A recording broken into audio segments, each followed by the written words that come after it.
If you eat right and do a certain things with your body, you can drop your sleep quota. I'm getting lazy and I'm sleeping, averaging somewhere around 4.5 hours now.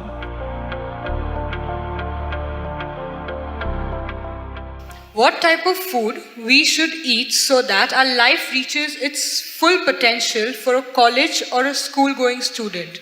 So what kind of food? We must understand this. Food is not a religion, food is not a culture, food is just the fuel for this machine.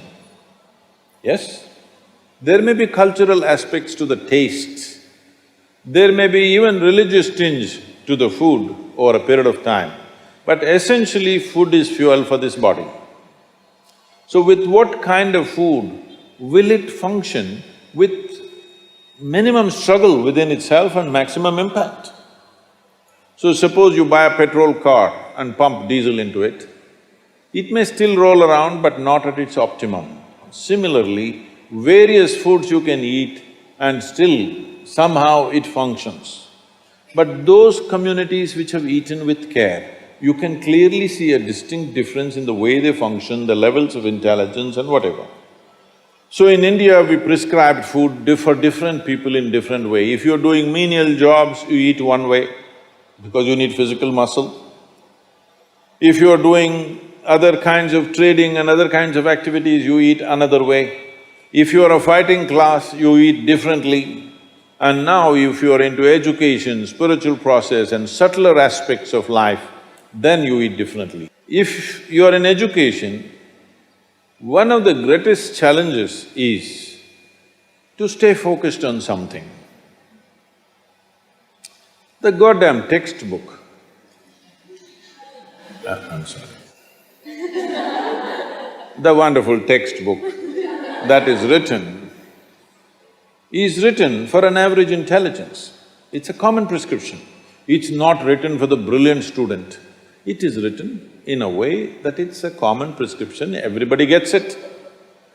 But that textbook, how much effort it is taking for a whole lot of people? How they have to read it 10 times to get it? But you lie down in your bed and read a love story, you remember every word, huh? Yes or no? How come? So you don't lack memory, you don't lack focus. It is just that textbook and you chemistry is not working. So what you need is a higher level of focus, a higher level of involvement. And another great enemy for a student is, because this textbook is such a tranquilizer, the moment you open it,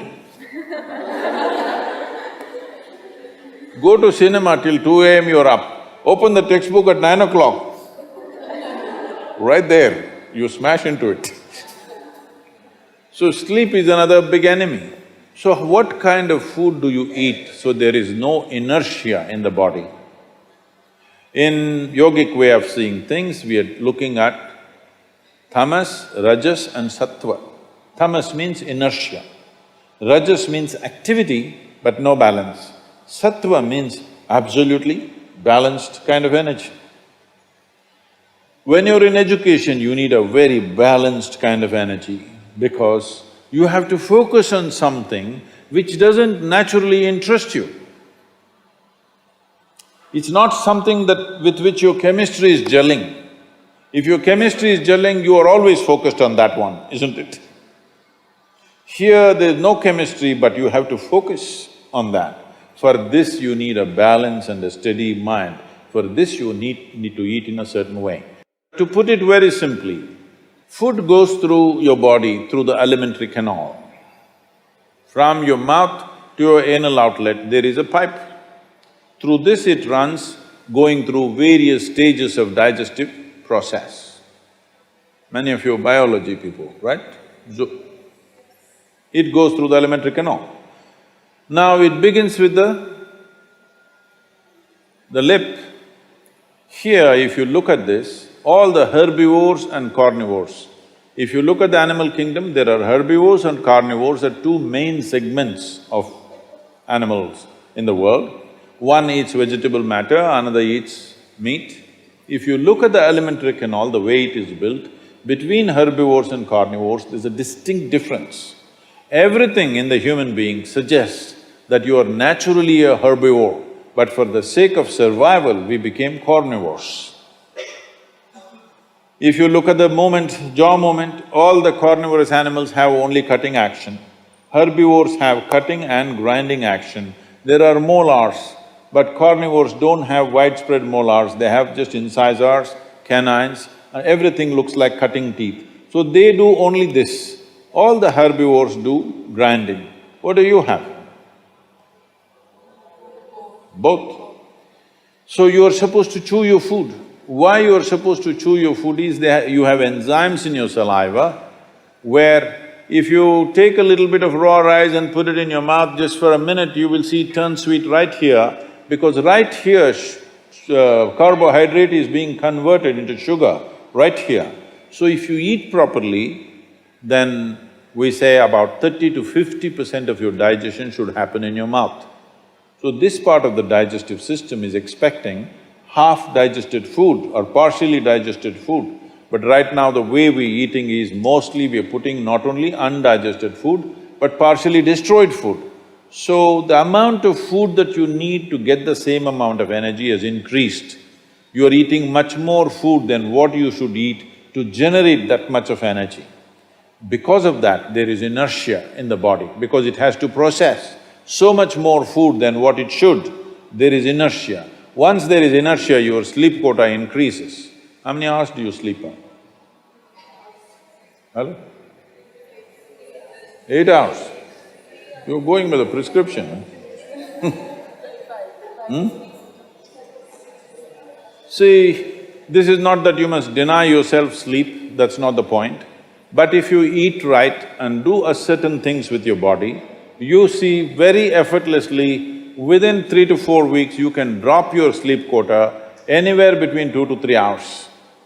1.5 to 3 hours very easily you can drop if you just eat consciously and just learn to sit properly, just the posture, your geometry of the body and what goes into the system. If you just manage these two things, you will see sleep quota will just come down like that.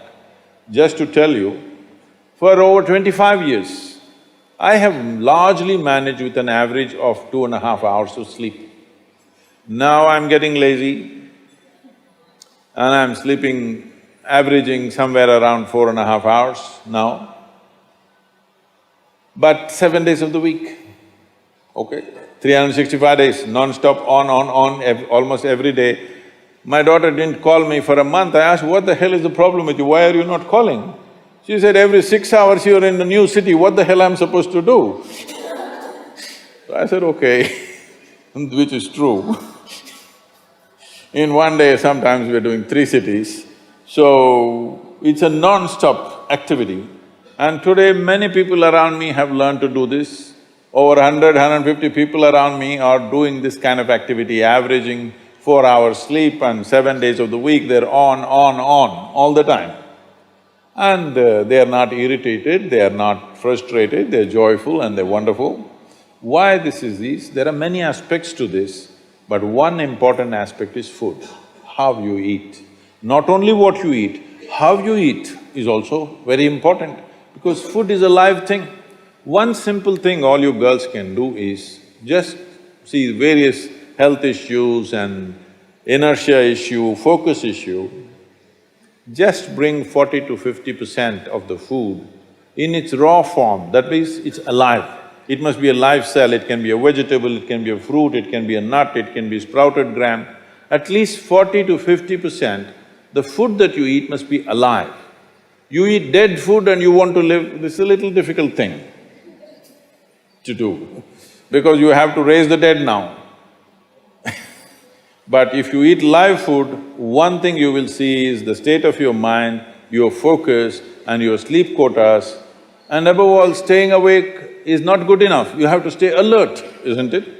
How alert you are, how focused you are, only to that extent everything yields to you in this world, isn't it so?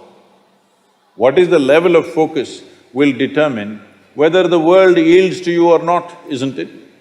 And one more aspect of life, one more aspect of food is, when you consume something, it must be of a simple genetic code, in the sense, it must be a very simple software.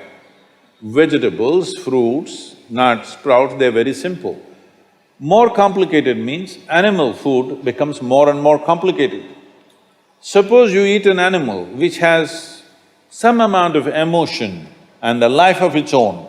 Now the code in that… we were talking about this, your body is just an accumulation of memory, which means a certain software, isn't it? This is the most complex software. Human software is the most complex software on the planet of all the creatures. So if you eat an animal, particularly a mammal, if you eat, it has a similar kind of complexity, maybe not as complex as this, similar level of complexity because it has thought and emotion of its own. Now for you to break that code and integrate it into your system, you are not fully successful.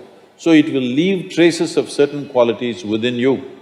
You cannot break that code and make it a part of yours because it's a different and complex code. If you eat a leaf, a vegetable, a fruit, a nut or a sprout, this is much simpler. If you must eat non-vegetarian food, you must eat that which is furthest away from you. So generally, fish and water life is furthest away from you. So if you must eat non-vegetarian food, the best thing to eat is, you're on the coast. Fish is the best thing to eat that way.